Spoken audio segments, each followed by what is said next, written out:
Well, hello, and welcome to the Growth Mindset Podcast. Join me, Sam Harris, on my journey of curiosity and growth. I have conversations with some of the world's most fascinating humans, from billionaires to Olympians, and most everyone in between, such as suspiciously happy people and even a hitman. Success isn't just for successful people, it is earned, and you can earn it too. I find out how ordinary people become extraordinary to fuel your own growth mindset.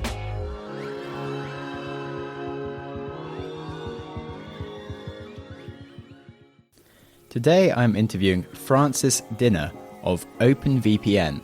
He is a bit of a badass, really. He grew up in Iraq and had to run away and escape and live in Baghdad for a while, and then managed to move into Europe and eventually to Silicon Valley, where he ended up founding his company OpenVPN. Yeah, one of the biggest VPN providers in the world, and he's doing pretty well for himself. And he's got a lot of cool life stories, as you might imagine. Bit of a cool guy with some pretty big life lessons.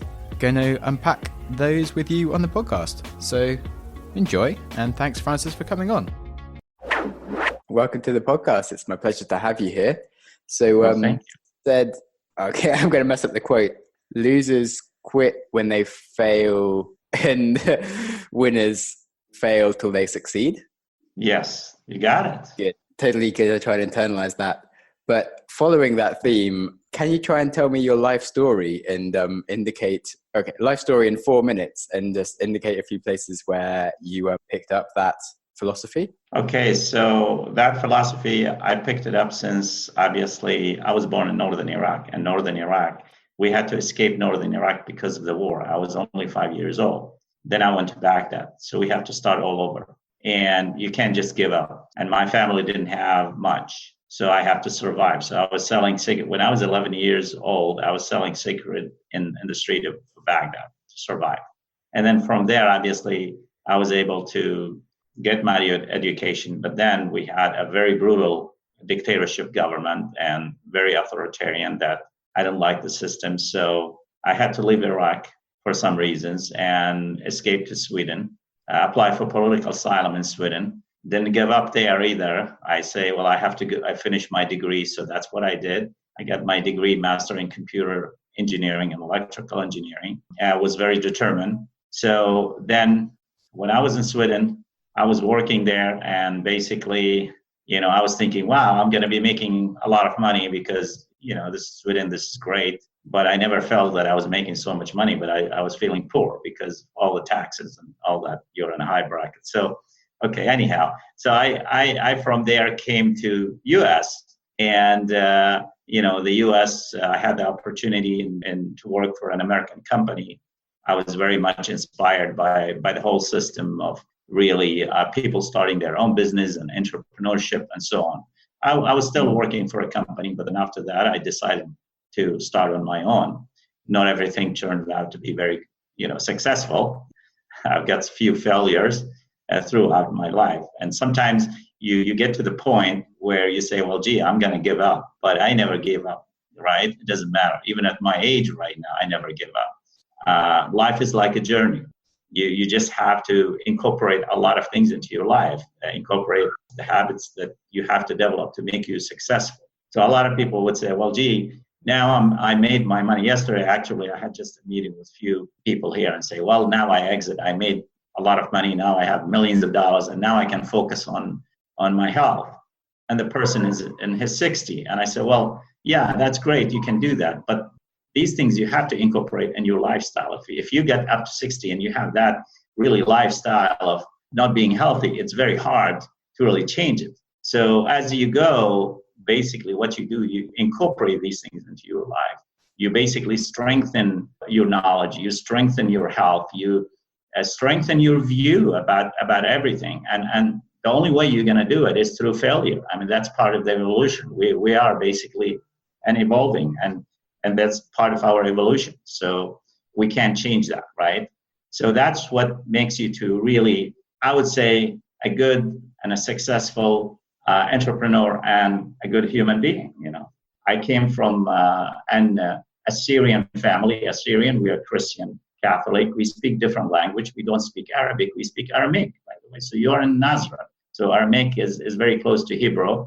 So, we escaped Iraq because of persecution and went to Sweden, a great country as well. And but at the same time, not many opportunities for being an entrepreneur, and especially for being an immigrant. It's difficult to be in a Scandinavian country. It wasn't that easy. And then coming to the U.S. and say, wow, this is great. Like, I feel this is my country. It's a melting pot. It's like you've got different colors, different religions. So that's really inspired me a lot. Yeah, wow, that was a really interesting story. Thanks for explaining it all. Definitely the embodiment of growth mindset and constantly developing and learning, and never sort of saying that you're a perfection, just keep on getting closer and closer. And it's cool. Yeah, and never give up. Yeah, definitely. So yeah, it'd be kind of nice to kind of go through and unpack some of these things.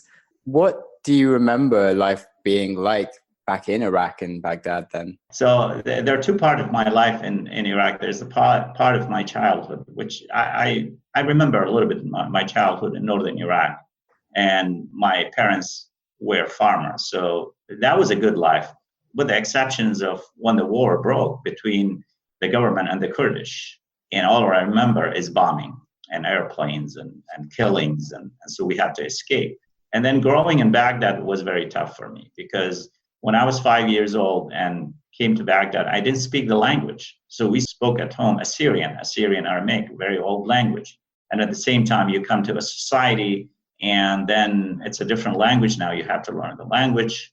And I was 5, 6 years old. So basically I have to go to school and they register me in the school, and then I didn't speak the language. So I have to learn the hard way, right? The other thing, of course, the religion you have is different than the most. Majority is there. It's obviously, it's a more an Islamic society and all that. So it's difficult. So we had to move from one neighborhood to a different neighborhood to make sure culturally we're closer to Assyrian. So my experience during childhood, it was a little bit tough. But I think growing up, going through high school and all that, there are always changes in that country, political changes. So that political dramas we have in Iraq, moving from one political system to different political system, it was very brutal.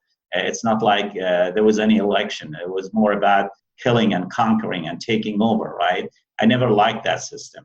But at the same time, growing up, I got inspired by music. So, I started playing guitar. I formed a band.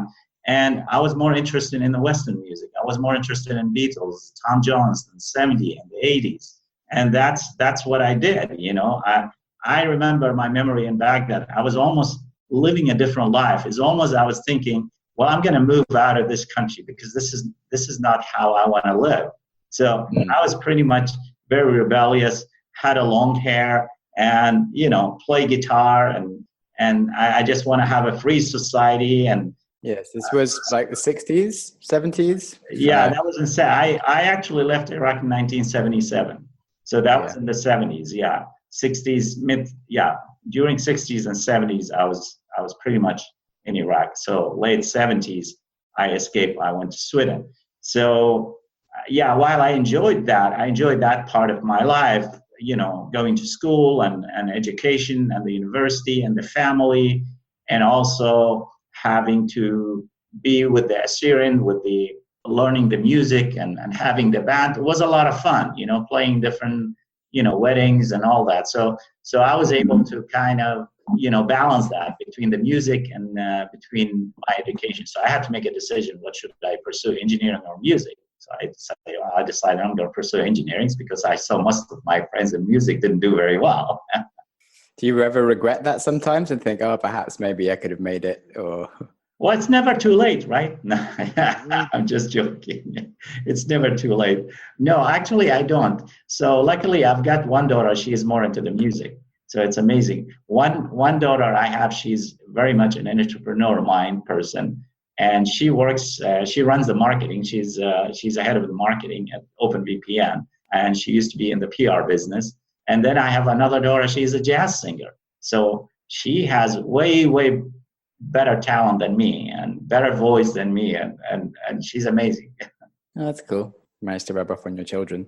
And it's sort of amazing to think, as in, I guess, from the Western world, when you only really hear bad news, you don't think that anyone could be being creative in like war-torn countries and things. You sort of think that everyone's just about barely surviving kind of thing. You don't think that anyone's got time to actually have like aspirations and other dreams and thinking about doing nice things.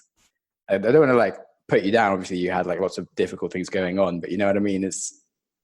We don't really get the full picture of what life's like exactly. So it's quite interesting just to be able to hear what your actual story was like.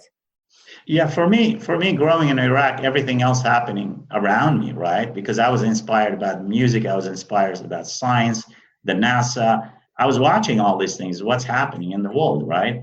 And then yet around me, everything is about killing and basically hanging people on the street. And for me, that was all noise.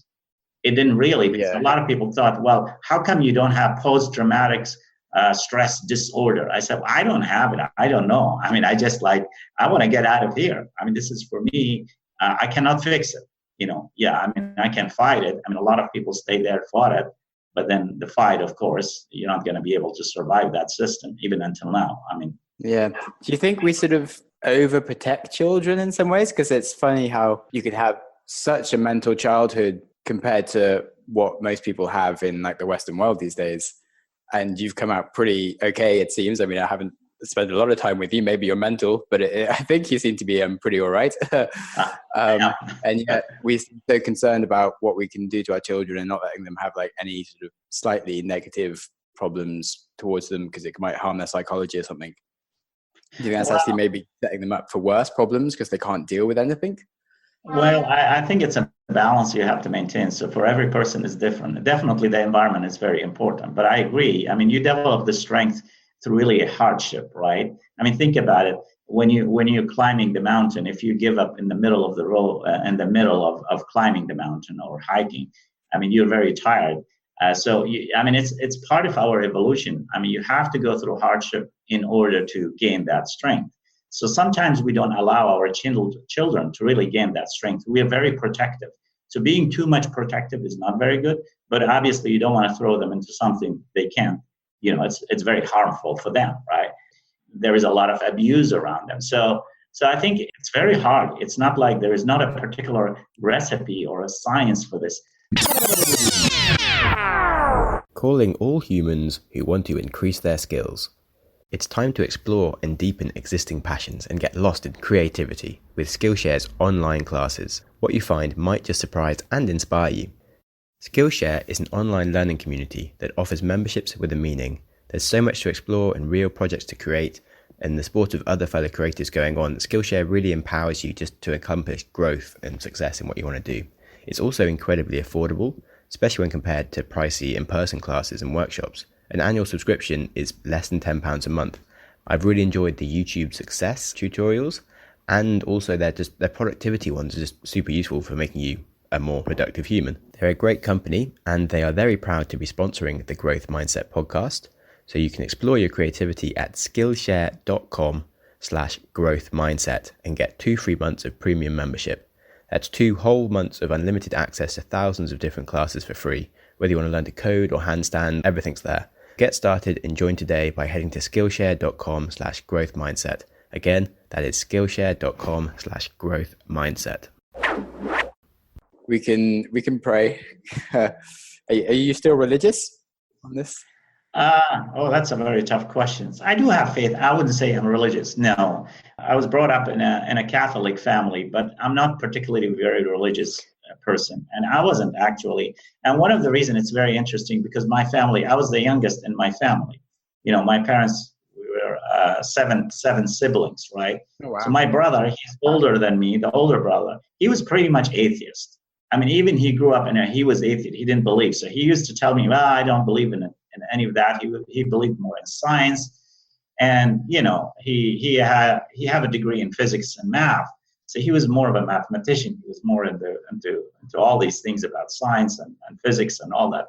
And my dad, he was very religious and Catholic, and my mother, right? So it's kind of very interesting. I had to kind of, I was very religious growing up. I was supposed to be a priest. That's why They named me Francis. a Catholic priest. And then when I found out, well, gee, a Catholic priest can't get married, I said, no way.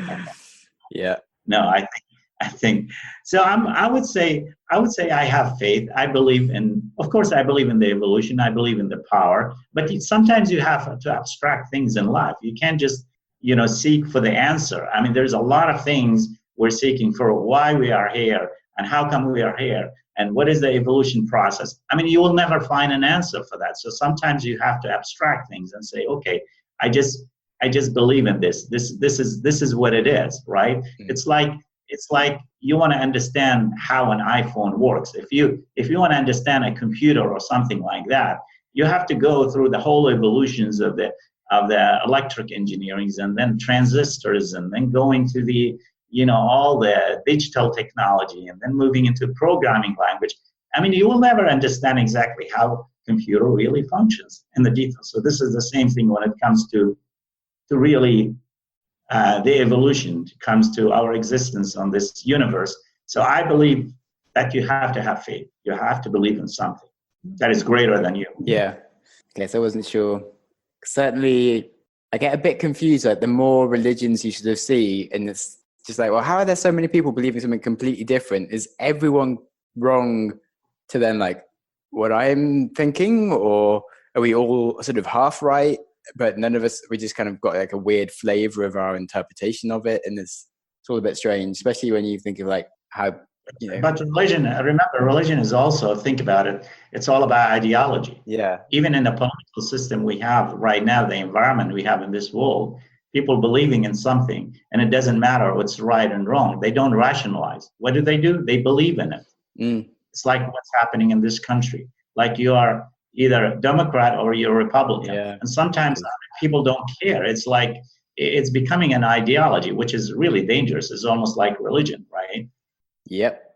Yeah, I fully agree with that. It sort of makes no real, well, everything that happens eventually makes sense. You can kind of work it out, but it's stupid and shouldn't be how things are working. And it's quite annoying. I agree that the way people look at political figures and just politics in general is a bit stupid, and you should definitely think more about what it is that you want rather than being on team A or team B and just sort of fighting over something that doesn't even matter. And yeah, it kind of just makes them us versus them, when actually half the time you'd all get on fine if you didn't sort of think about that problem. But anyway, politics, deep stuff. Oh, that's aside. Yeah. Sweden. What was your favorite thing about Sweden?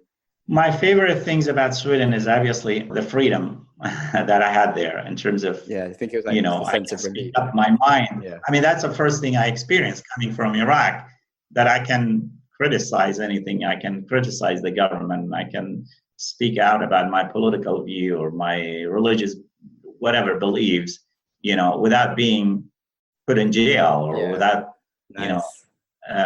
so it's the freedom that I've experienced was the most really amazing thing for me. And the other thing is, of course, I enjoy that free society, but also I enjoy the kind of the structure in Sweden. I mean, the way they are thinking, the way they've built their system in terms of the society, in terms of the, welfare system. I can definitely relate to your sense of freedom. Like, I mean, probably won't be half as much, as I didn't have like a whole livelihood that I had to escape. But I went to North Korea for only 6 days, but I remember just like the sort of weight off your shoulders when you can just suddenly talk about anything and like just walk down the street without someone saying you're not allowed to walk down the street, and just buy something that I wanted to buy and just do what the hell I wanted, and just suddenly realize that, there isn't someone watching me 100% of the time, and just like, it was such a relief. Yeah, that was quite special. Just something that you kind of never really realize how much we take for granted. And yes, we do. To do these things. I don't take things for granted. I've been through, right? So I've been through Iraq, right? Until, I was born in 1955 and then 77. So I grew up there. So I've seen a lot of things. So I don't take things for granted. Yeah. Even in the US, a lot of people do. Definitely, you kind of do when you just grow up with these things. You don't think about how special it is, what you have is, because it's sort of just life. You don't think, wow, this is amazing that I turned the tap and there was water and it was nice to drink. But when you get to other places and you can't even just like have a shower or use a tap or anything, it's suddenly like oh wow, my life is so lovely. It's kind of funny. And yeah, you think of, when you look back at history and people were sort of worried about how much money we'd have when we were automating things and stuff. And this, like, actually we're all super rich now, but it's just, we don't realize the price of what it is that we have. So all the things that we're used to are kind of things that people didn't have like a few hundred years ago. And you kind of live with like shit healthcare and like horrible food and like a tiny house and bad living things. And people who think that they're poor these days actually have like really nice stuff that like would only be the most expensive thing that you could even have had 200 years ago, and better than what people even had then. We have no idea about that because that was like 200 years ago. Anyway, deep stuff. Yeah, I mean, I as you know, I was born in northern Iraq. In northern Iraq, my family were a farmer. We had no electricity, no running water. You can imagine that, right? Yeah. So being there in northern Iraq, without electricity, without running water, living in a farm, in a village, and now I'm in the Silicon Valley driving an electric car, a Tesla. Yeah, nice. Okay. So you can imagine the contrast between that life and this life. So I never forget that, right? And living also in a country that was pretty much a dictatorship, no freedom at all. And then moving to Sweden and then coming to the United States and have different experience. Yeah. So you may have had to have told the story a few times, but how did you exactly escape? Did you take a plane? Did you hitchhike? What's the process of getting to Sweden? I did basically take a plane because I actually got a visa to Sweden. So I was able to pretty much quietly leave Iraq, without having to. So I was very lucky to get my passport. And at the time, in 1977, was probably easy to get the passport. And I was able to get the visa, and pretty much that's it. It was one way. Yeah. And it was not a way. It was a round trip ticket. I couldn't book just one way. Otherwise, they'll be suspicious about it. Yeah. But definitely it was very scary when I was leaving the airport. I say, I'm praying nobody's going to stop me or say, oh, okay, where are you going? What are you going to do in Sweden? Yeah, of course, there are a bunch of questions. It was just the moment. Once I was in the airplane and I landed in Denmark, Copenhagen. And I said, oh, I felt so free. It's like, okay, now I don't have to go back. But then, of course, you miss your family. But then my family came to Sweden after a year. So everybody escaped Iraq. So my brother and sisters and my parents, my sister and brothers, they all live in Sweden. So cool. And then, so they all stayed in Sweden? Did they come to US as well? Or was that like another, like you went first and then everyone else followed?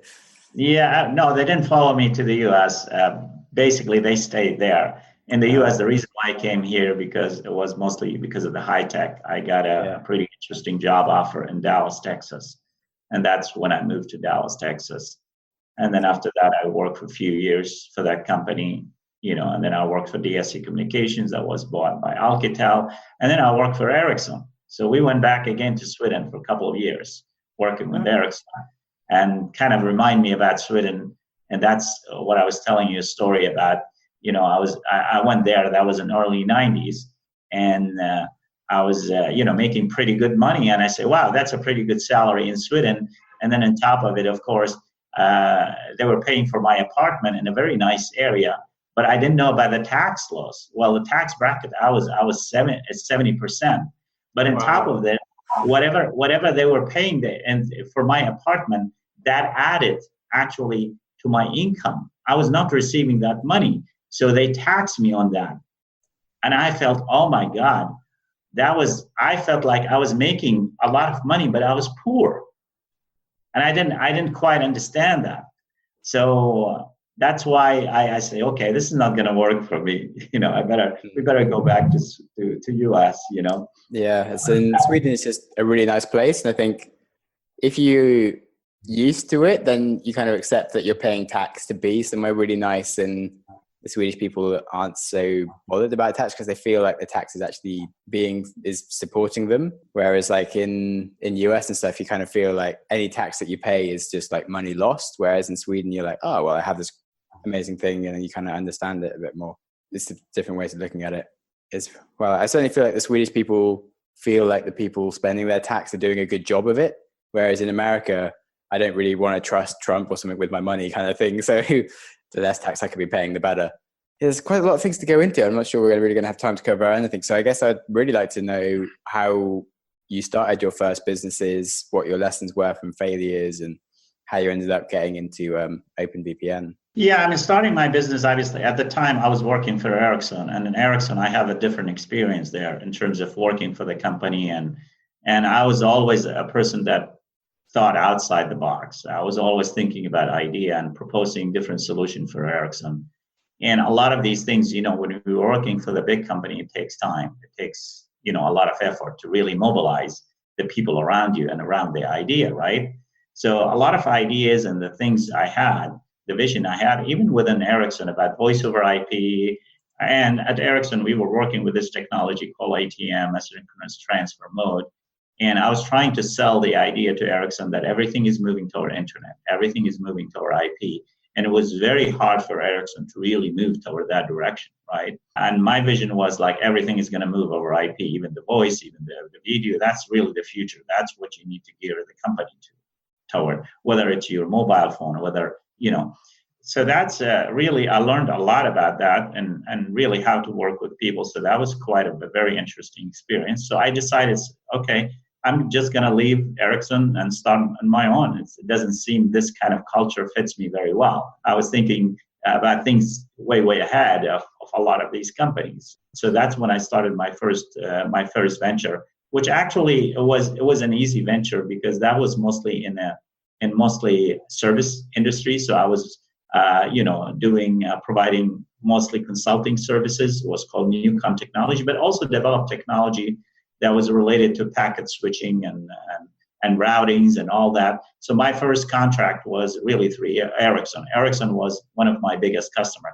So that first venture, so this is an interesting experience, Newcom Technology, I made a lot of money out of it. And I say, wow, this is easy. So I was like 41. When I came to US, I was 31 years old. And in 10 years, here I end up with millions of dollars, and I say, well, gee, this was easy.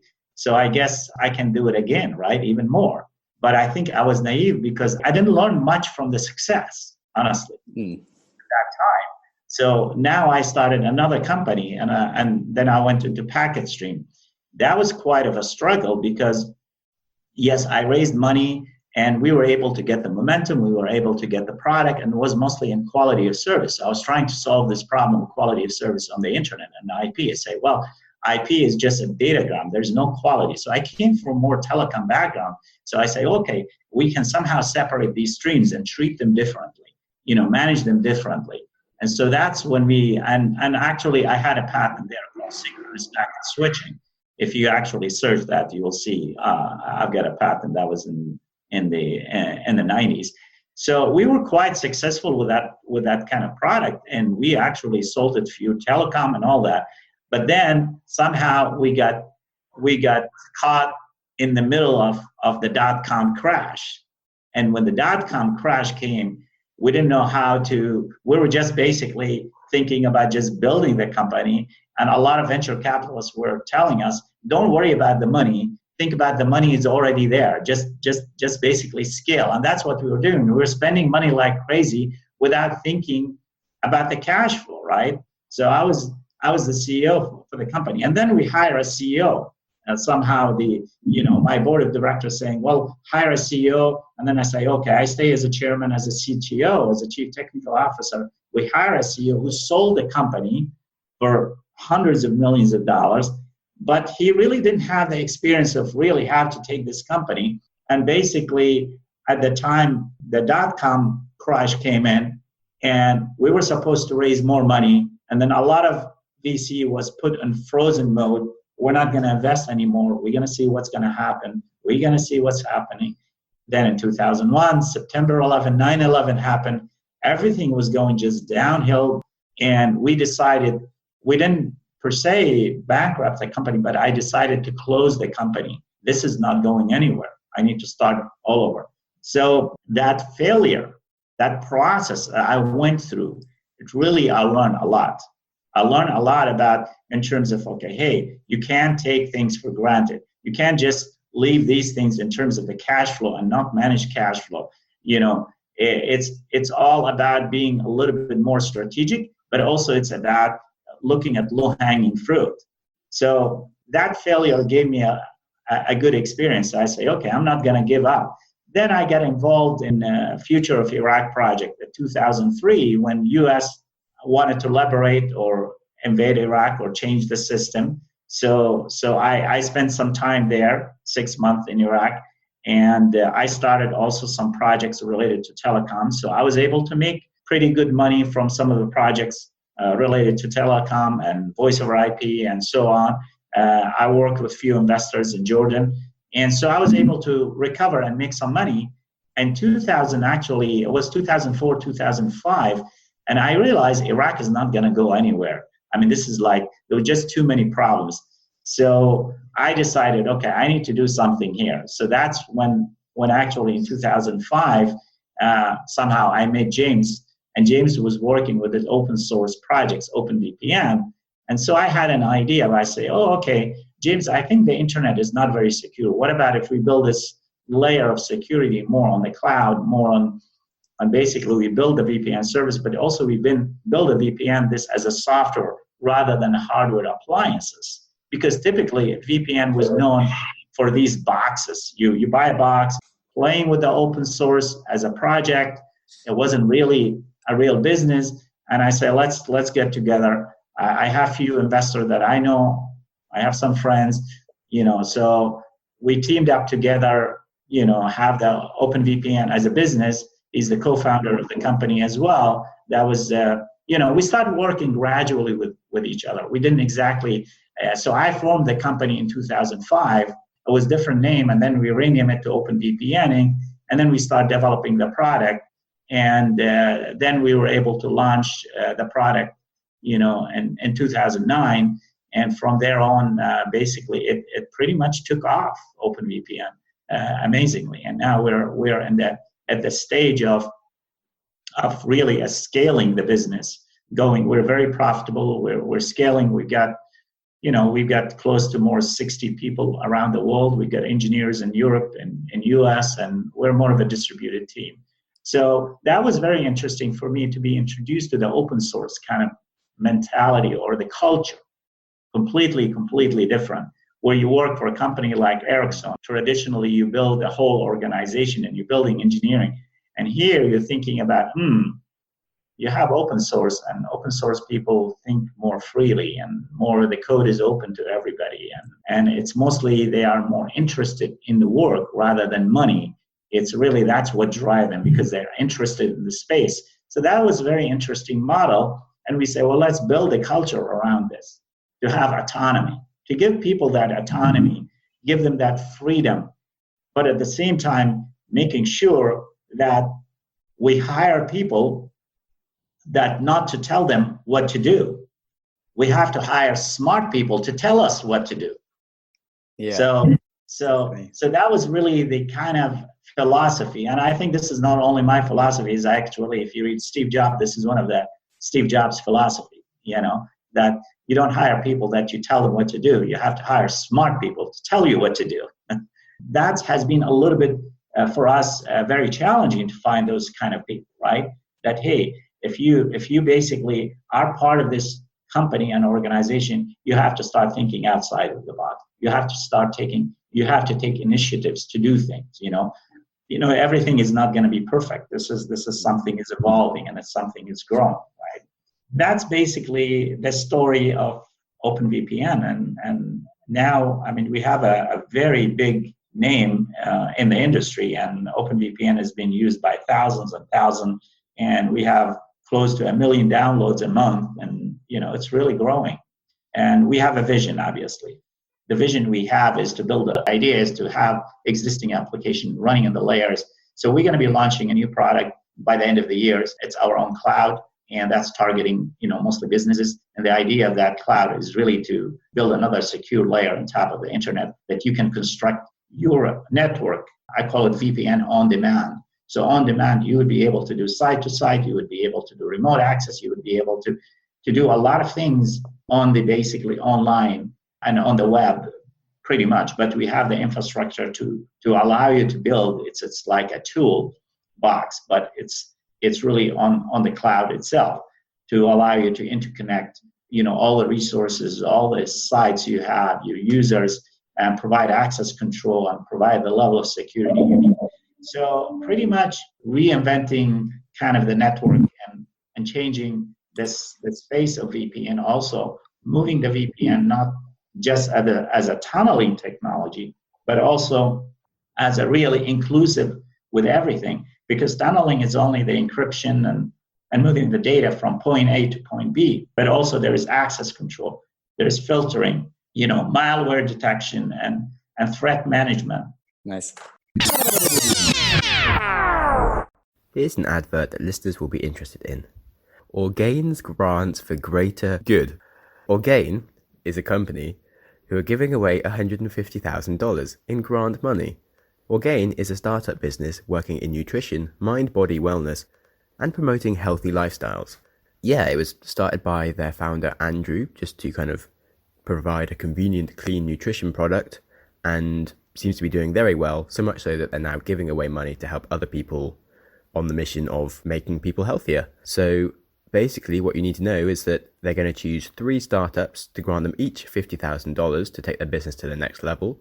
To apply for the program, your startup needs to be 2 years old and in the business of promoting healthy, vibrant lives, either through nutrition, active lifestyles, or mindfulness. And the application period ends on March the 20th, 2020. So if you think that you're fit, just visit orgain.com/grants today to learn more. Now, Orgain is spelled ORGAIN. So orgain.com/grants to learn more.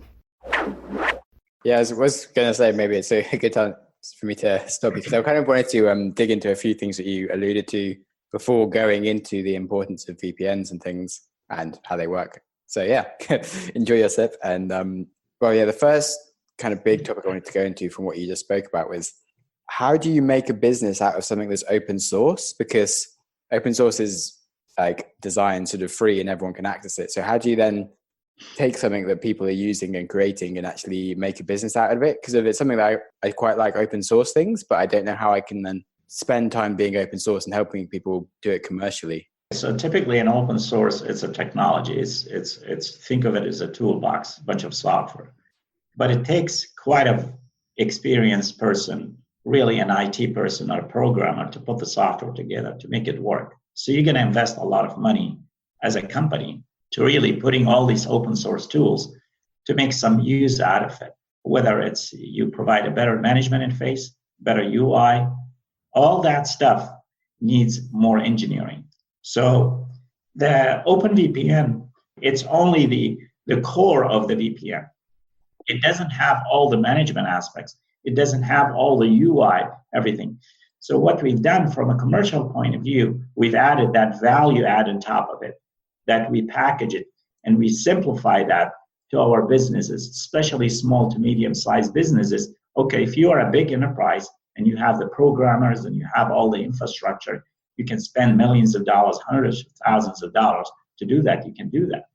But if you're a small to medium-sized businesses, how are you going to do that? You want to deploy that easily with just a simple, maybe an IT person or a computer person that know how to set up the software and set it up for you, but still have the solution where it has all the management capability, it has all the UI, it has that simplification. So the idea is to take an open source that is complex software and transform that or simplified, basically building blocks that is targeted, very well targeted in a specific market that you're really solving a problem that's going to be very economical for that particular company. As an example, you could deploy VPN if you're a company of 10 people, and all you have to pay is probably $50, $60 a month. I mean, how many people you can hire to pay $50, $60 a month, right? So you solve a problem with the security for your company. It's a small company. Even if you're a 100 people company, so 100 people company, you're paying only $1,000 or a couple of $1,000 a month and $10,000 a year. It's not a lot of money comparing if you were to hire a person or a couple of people to really put the open source solutions for you. Yeah, but if you are Google, have the resources and you have the money, you can do it. Sure. How would then we spoke about like getting a really smart team together. How do you go about hiring people? Like, what's your favorite questions to ask people? How do you select them? Where do you find them? Well, most of the people we found specifically, they're different type of people. And the core, when it comes to open source, we found them through our community. So here is the thing, is most of the people we hire at the core of the development, they were contributing already to open source project because they were interested in it. Okay, there is some level of how a magnetic or gravity there where people come to the project and they want to contribute, they want to work with it. Either they're trying to solve a problem and they get very interested in it and they like the technology. So that's the first level of basically where we find the people, right? And the other thing is just through the normal process of recruitment. We have technical recruiters, we have people really trying to bring the best people, and we have certain criteria of hiring when we're hiring people. I mean, obviously for us, it's very hard because there's a lot of these people can work for bigger companies, but they can't work for us because they really have to take the initiatives to do things, and we make it very clear to them. Here's what we're doing. This is what we have. This is the technology. This is where our vision is. So we have to treat this as a sales job too. I mean, as a CEO, you are really a salesperson all the time because you have to sell your idea even to the people you're hiring. So it's not only we look at them and look at their qualification. Of course, we're going to look at their qualification. But at the same time, if you find a person that's really very smart and very experienced, and really you want them to be part of your company, now it's your job. You have to convince them. So, and you have to go about it as a selling job. The selling job, it's a process. So you, of course, you talk about the vision, you talk about the company, but also you connect them with the most qualified people in the organization. Here are the people you're going to be working with. You're going to be working with James, the co-founder. You're going to be working with this core team. So they see the competency of the company. They see the vision, and you get them excited. And once you get them excited, then you close it.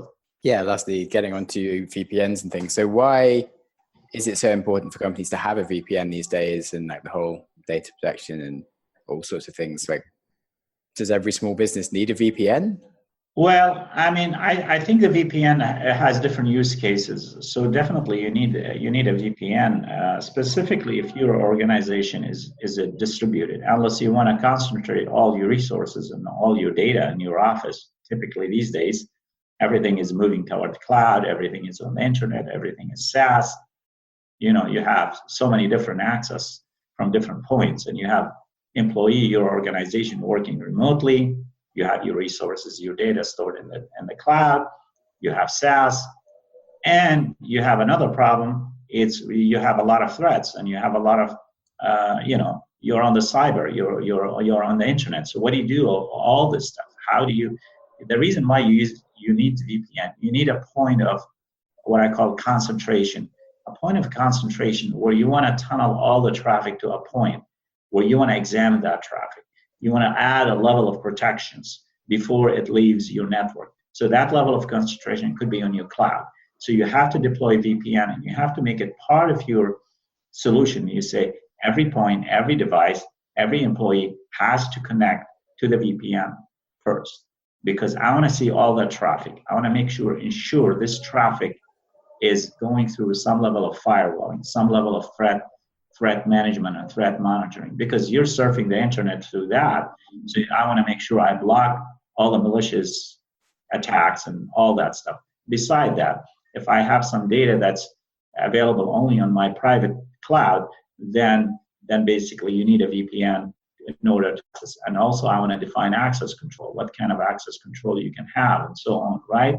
And now even with the SaaS tools, a lot of the SaaS providers basically are imposing the idea, location security. What is the location security? The location security is basically like if you're using Salesforce as a CRM, right? So CRM Salesforce, a lot of companies are saying, we don't want to have our employee going from anywhere. Say you are right now in Israel, and you're logging into Salesforce while your IP address is coming from Israel. Well, a lot of businesses are saying, no, we want to make it location secure. That means I want to make sure that my employee goes through the VPN and goes through all the authentication layer. And I want to make sure the source where this coming, it's coming from my source, from my location, which is, say, if I'm on a cloud, I have specific IP address. That's the only way you're going to let them in to be authenticated into the CRM system. And actually, Salesforce does implement that kind of source. I call it the source or the location security. So there's a lot of things, if you look at this, from remote access, from threat management and threat monitoring, but also from a location security, that VPN is going to be very, very essential. Cool. Okay. One other thing to backtrack into is you said you went back to Iraq and Syria to help set up communications and things. Like, what process did that entail exactly? Were you sort of working in an office? Were you helping putting lines up? No, I hired a team of engineers there, and we were bidding on some of the projects.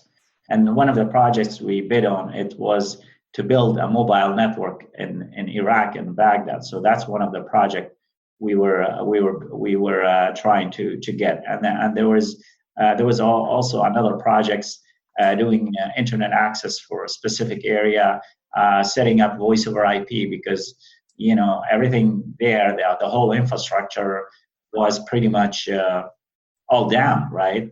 Yeah. I mean, there was no mobile network. I mean, everything was bombed.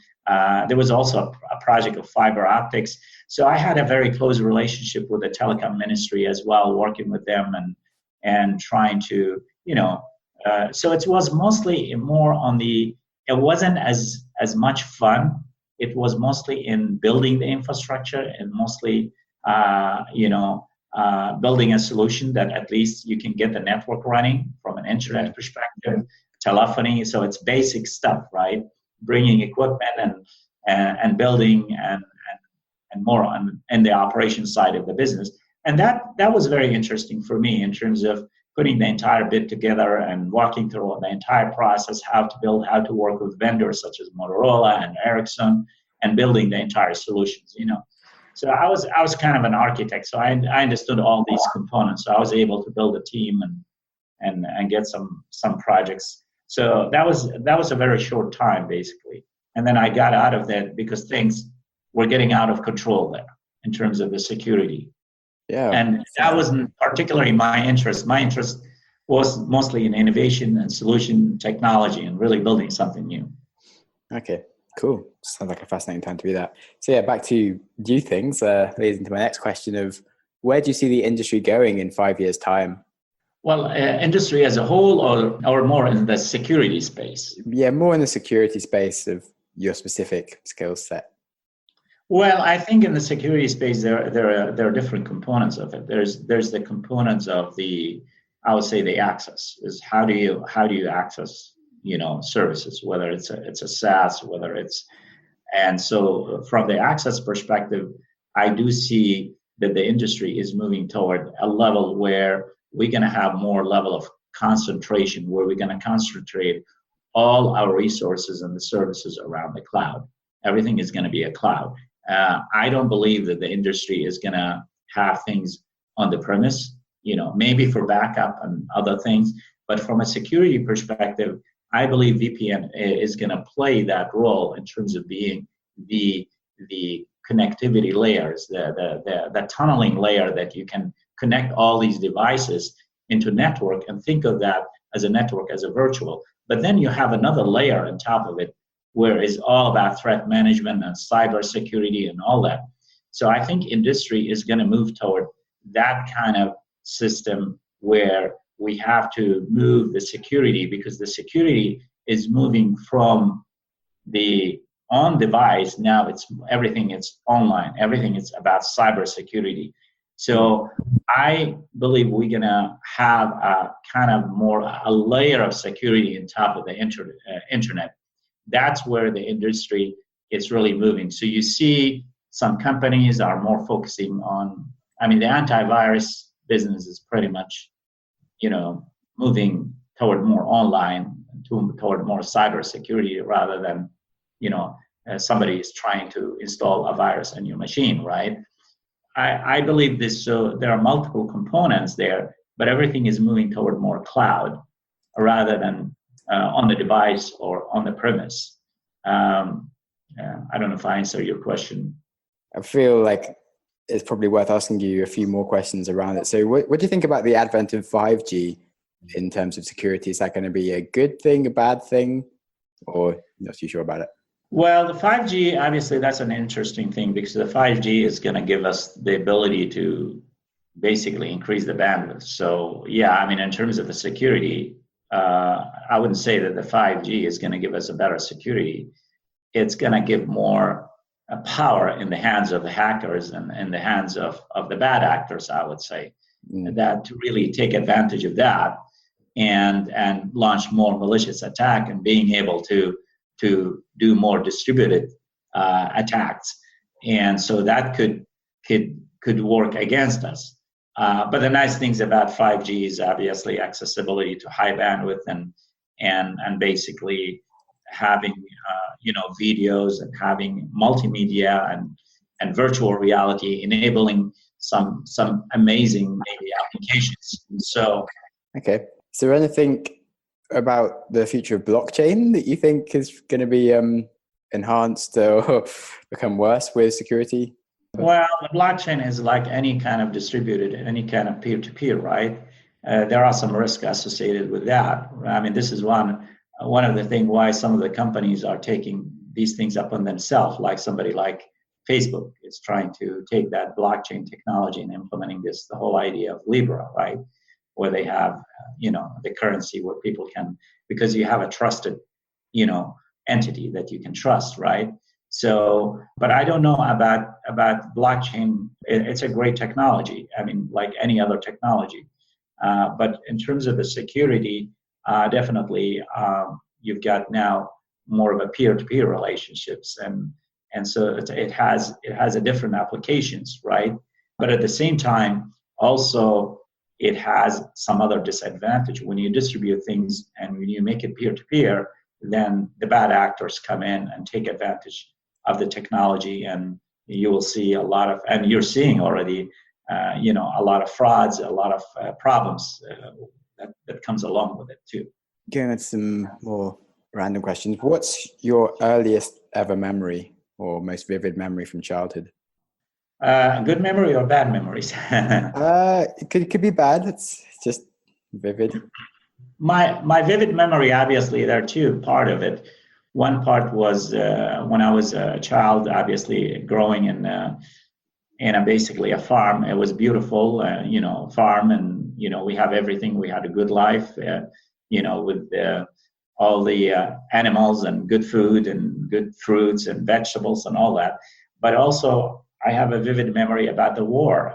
Basically, all I remember it was just the bombing and the running away, and our home was destroyed. We had to really hide and escape, and we were living in caves actually for a few days before we were able to escape the war and then go to Baghdad. So, and also, of course, my memories in Baghdad, like we were pretty much lost, very poor, and the whole family was, imagine, parents with 7 siblings all sleeping in one room and trying to survive and find ways to survive.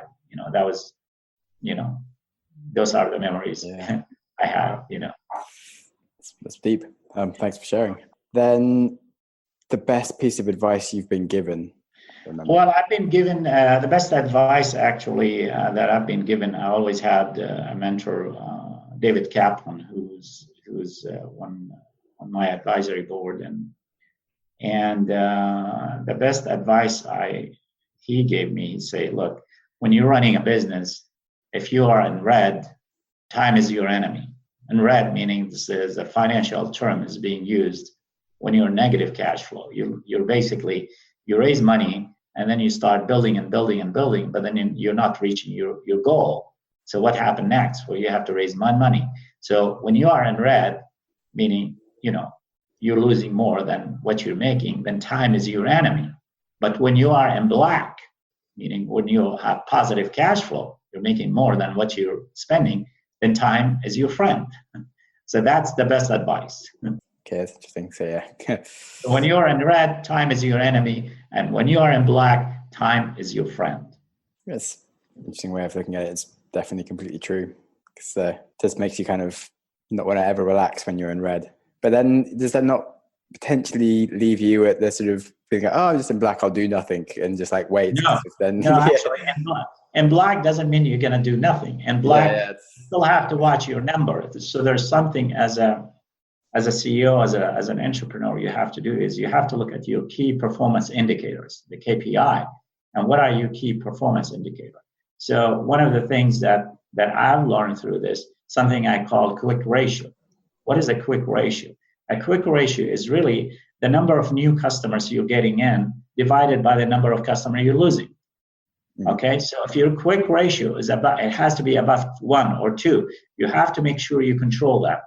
That's like a leaky bucket. You've got a bucket, you've got leaky bucket, you're losing customer, but then you've got new customers coming in. So you have to retain more customers than what you're losing. So that's very challenging in a business. How do you do that?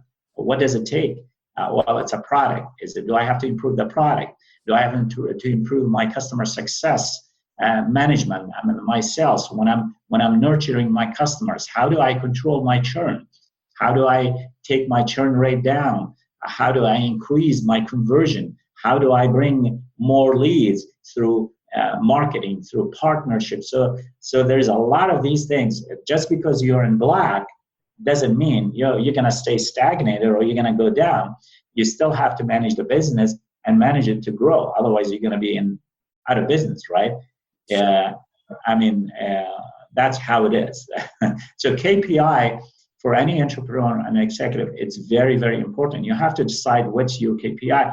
But even if you start measuring, because the data is going to be everything for you as a business. If you don't have data, you basically have no idea what's going on in your business, not just looking at your revenue.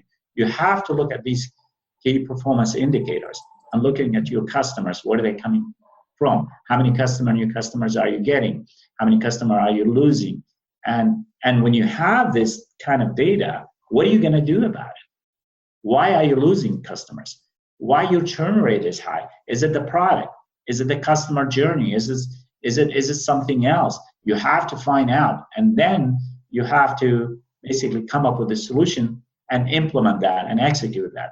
Whether it's part of it goes into your marketing, part of it goes into the customer success. So it's not just building the product. Like as a company, we started with a product. We have a technology. We had no idea when we built a product. We thought, well, everything is great. So the product, people are buying and buying and buying and buying. And then we find out, wait a minute, but we need more customers. So now you have to do marketing. So now you have to build a marketing engine. How do you do your inbound marketing? What kind of content marketing are you going to do? What kind of PR are you going to do? What kind of social media? Do you do advertising? And then you have to measure this. You have to measure, is your marketing engine working? And then on top of that, you have to do business development. You have to have strategic partnership. What kind of partnership? What kind of, how can you strengthen this so you can leverage on maybe teaming up with a cloud provider, whatever. So now when you bring all these leads, you're generating that. Okay, you say, that's great, we're leads. But then you're saying, well, gee, they're not converting. So how do I convert them? Then you say, well, you need to establish a customer success team. And a customer success team is taking part of the success team is allowing them, take them through that journey. Do I convert them? How do I convert them? And basically, when I convert them to use my product, are they satisfied with product? And nurture that customer. And then you end up seeing, well, gee, I'm losing customers. Why am I losing them? Well, my churn rate is high here. So now you have to build a strategy around your customer success. How do you keep those customers and retain those customers? So in an organization, it's a very challenging. It's not just you building the technology and you building the product. You have to be able to build all these different engines, right? Yeah. And then you've got the operational aspects too. You're building a cloud, you have the entire operation team to build this. because you're developing, you're going to deploy it, and then you're going to push it to the marketplace and to your customers. And so everything has its own, and it's quite of an interesting, and this is how you can scale the business. You cannot scale the business by just building a cool product, and you think everything's going to take off, right? Yeah, it's the whole like iterative feedback going through the whole circle of like life pretty much that you just explained, and getting your data and improving things, and then going to the next point, getting your data, improving things, and following it all round and round, and forever loop basically of making things better and getting more customers and satisfying them more, and etc. But yeah, thanks very much for the much more than one piece of advice there, I think. that was great. Okay, then finally, what's the kindest thing someone's ever done for you? What is the kindest things ever somebody done for me? I haven't thought about that. I think most people around me are pretty kind to me. So I would say the kindest things is really the advice I get from people around me. That's the kindest things I get from people. So I don't know. That's kind of a tough question. How would I think about it? My kids are very kind to me, so that's great. I mean, the kindest things that I ever like is when I go and hear my daughter singing, but also the kindest things I see when I see my daughter, the other daughter, she's building the marketing engine, and she is really building it with such a passion and interest, and so that's the kindest things that I see and in my life right now, to see my kids moving forward in their life and be happy, and Cool. Yeah, I thought you might sort of say like Sweden letting you in or something. It's like, I'm not sure if it's really one person exactly, but had a big effect. Yeah, I mean, Sweden of course had a big effect in me, obviously, but I can't think, because there are so many people have been kind to me, right? Yeah, it's a hard question. So it's a very hard question. Yeah. So if I would say the kindest thing, it was probably, when I think about it, is Sweden. I mean, Sweden obviously opened their arm, and I was able to, get political asylum, and I was able to, get through my education. So that was very kind of Sweden, and I always consider Sweden as my country as well, and U.S., America too. Yeah, of course. Before they try and kick you out or something. We love the US. No, you're fine. Okay, cool. Have you got any final questions for me, or is there something I haven't asked you that I should have asked you? No, I'm fine. This is good. Nice. Okay. Sorry about the connections, and thank you. Appreciate your time, Sam. Oh, it's my pleasure. Thank you so much for telling your story. I hope this was useful for you. So yeah, it's really interesting and fascinating. Lots of stuff to kind of dig into, and like food for thought. It's great. All right. Thank you. Have a great day. Yeah, you too. And everything, life. Awesome. Congratulations on listening to a whole episode of the Growth Mindset podcast. Before you race into another podcast, try pausing. Ask yourself, what have you learned? What could you change? How will you make that change happen? Did you press pause? Knowledge is useless without action. What did you learn? What should you change? And how will you make that change happen? You can tell us what you learned by contacting us through the website, growthmindsetpodcast.com, and feel free to connect with us or our guests, or just peruse the show notes. Our Instagram is @growthmindsetpodcast, or follow me @SamJamSnaps for a daily reminder to stop using Instagram. If you enjoy random acts of kindness and want to support the show, you can support us on Patreon or leave us a review on iTunes, and you'll make me very happy. And with that, keep learning and keep growing.